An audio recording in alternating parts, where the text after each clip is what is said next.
I'm going to talk about today rare book scraps. Now by scraps, I mean single leaves removed from books at some point, or clipped signatures from old documents. And the reason I wanted to discuss these is they are affordable. I can understand if you are a beginning book collector, if you're an instructor looking for examples of printing history for your students, that it is difficult to purchase things in the antiquarian world sometimes. They are occasionally expensive for fine things. But these are the type of things you can find in the trade with some sleuthing. And they are indeed affordable entry points to study history and printing history in particular. Now, people do ask me sometimes if they can purchase things that I show on the videos, and I will make these for sale at eBay at auction or on Etsy, and I'll put the links down below in the section there, so you can indeed purchase them from me. I will also add that any profits I make on them, I'm going to donate to the Antiquarian Booksellers Benevolent Fund of the ABAA. So you are not only delving into history by purchasing them, but you're helping out booksellers in times of need. So let's look at some scraps. Scrap number one here. This is a single sheet of paper from a book, a single leaf from a book that was printed by Wynkyn de Worde in 1512. Now, before I talk about my good friend Wynkyn, I have to talk about his famous predecessor, William Caxton, who brought the printing press for the first time to England in 1476, printed books there, and dearest to my heart, became the first English bookseller. Whereas Caxton really catered more towards the upper and aristocratic classes, Wynkyn de Worde was the great democratizer of English print. He was after the mass market, the penguin books of his day, and he made advancements in typography as well. He actually printed, I think, 400 books in 800 different editions in his lifetime, including one Latin grammar, was it of Robert Whittington, which he produced in over 150 editions, which just seems inconceivable in that early period. He became later, he earned the moniker, the father of English typography for his use of italicized type for the first time. And I actually think that moniker is probably still available if anyone wants to take it from Instagram, at the first English typographer. He was particularly famous for things like woodcut initials, which are very identifiable with him. This particular one is the letter G, and you can compare it to some of his other known woodcut initials, which I'll put up on a sheet here. Whereas the woodcut initials of Caxton were more restrained, these had a lot more flourish. They were reminiscent of the English grotesque, and I can only imagine that perhaps Wynkyn de Worde's personality was a bit more flamboyant than Caxton. Another thing that I like about his printing is it's almost inextricably tied with the papermaking of John Tate, who was the first papermaker in England. Actually, in a book in 1495, De Proprietibus Rerum, on the properties of things, in the colophon of the book, the last words, Wynkyn de Worde actually pays tribute to John Tate's accomplishments as a papermaker, which underscores his appreciation for his colleagues' accomplishments. This, I don't think, was printed on the famous paper of John Tate, however. The mill closed in 1507, and this was printed in 1512, so it's a few years too late, although John Tate did leave a considerable stock of unused white paper in his will, so it's conceivable it got to Wynkyn de Worde. It probably requires a little more investigation on my part. However, I do know that John Tate's watermarks are very well known, and this particular leaf does not have those watermarks, although it could be what we call the conjugate leaf in bibliography, which is that part of the paper when folded that does not necessarily have the watermark on it. But regardless of whether it is the first English paper or not, it is indeed a leaf from Wynkyn to Worde, and from a single scrap of paper like this, you can learn about printing history in England, you can learn about the history of typography in England, you can branch off into the history of papermaking, not to mention the book itself, which is the Golden Legend, a famous medieval hagiography of the period. And if you are a lover of the English tongue, this is a linguist's dream just to read the early English on a single leaf like this. So first, a scrap of paper.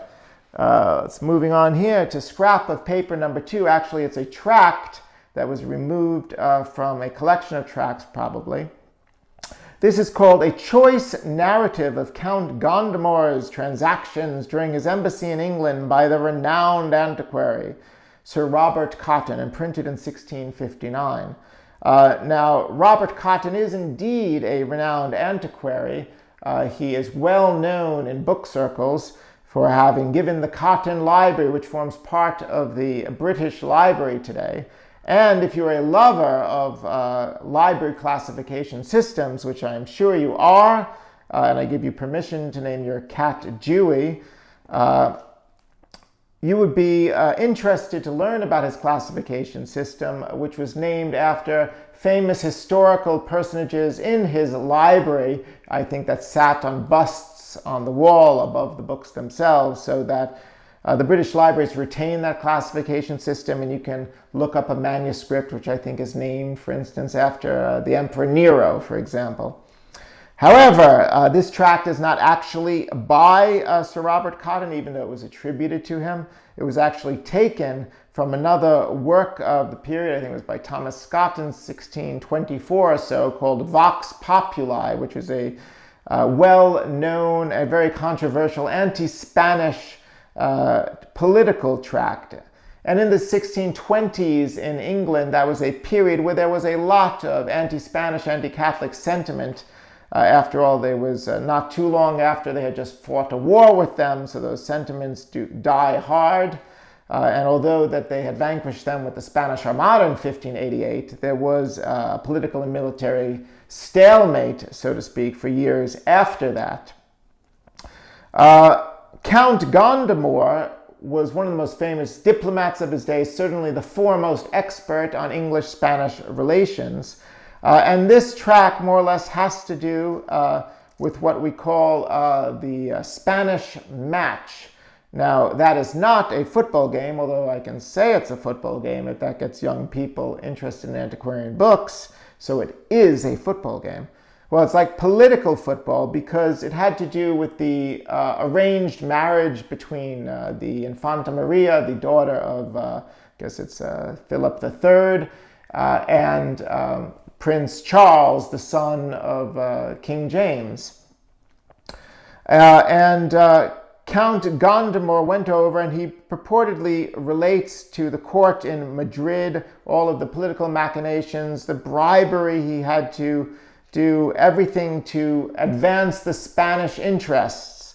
And he was considered in England during the period a very Machiavellian character. In fact, he was depicted as Machiavellian, some of the prints of the period. And this tract not only discusses that, but it discusses Sir Walter Raleigh's designs on the West Indies.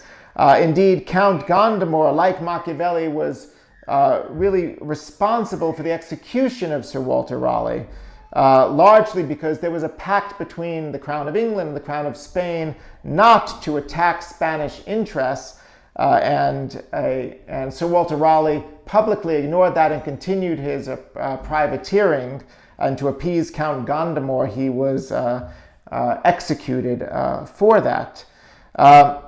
Why this is printed again in 1659 is a question. Probably that was during the interregnum, a year before the restoration of Charles II.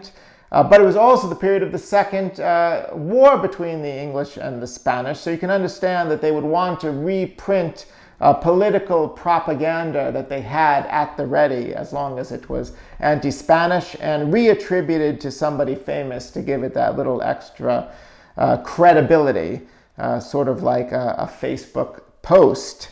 So you can actually buy this probably at a very affordable price.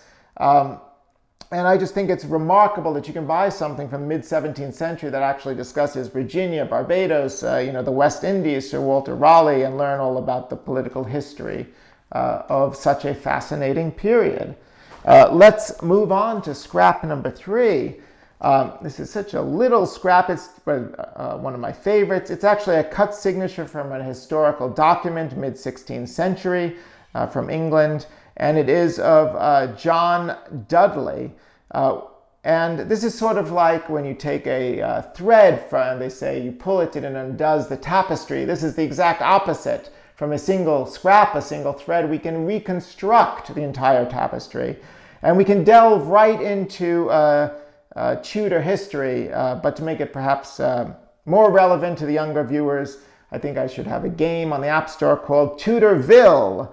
So we're about to play Tudorville, and you can win some virtual groats. Those are the currency of the period. We have to think about Henry VIII and Lady Jane Seymour, his third wife, and they had a son, the future Edward VI, in, I guess, 1537. And he was called, actually, I think by people of the period, the most beautiful boy that they had ever seen. But that might have been like that Seinfeld episode where Jerry and Elaine look into the bassinet and are completely horrified by the ugliness of the infant. But you can't tell the king that.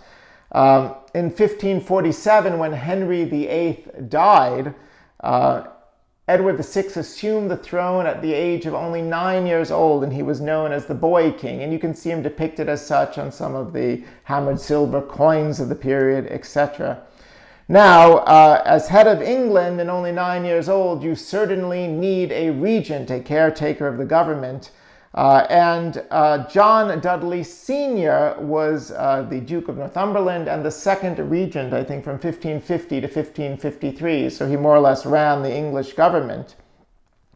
This is not of John Dudley Sr., this is of John Dudley Jr., and it took me a little bit of sleuthing to make that differentiation. John Dudley Jr. was actually also close to the royal household. He was master of the horse. When, I guess in 1553, Edward VI died of tuberculosis, which was a shame because he probably could have been a tyrant. He had that in him from his genetics of Henry VIII, but he did indeed die. And John Dudley Sr. tried to install on the English throne Lady Jane Grey unsuccessfully. Or I might not say unsuccessfully, she was the Queen of England for, I think, 9 days. So it was a little bit like when Scaramucci served in the White House. That might have been the most successful 9 days ever. And actually, John Dudley Jr. signed the patent royal to install Lady Grange on the throne. But when all those efforts came to naught, he was sentenced himself to execution. That sentence was commuted, but he died shortly thereafter, as often happens in this period anyway. But as I said, from this meager little scrap and signature, you can dive right into the Tudor period, and there's all sorts of interesting avenues to explore, and certainly you can play my upcoming game on the App Store of Tudorville, like I said.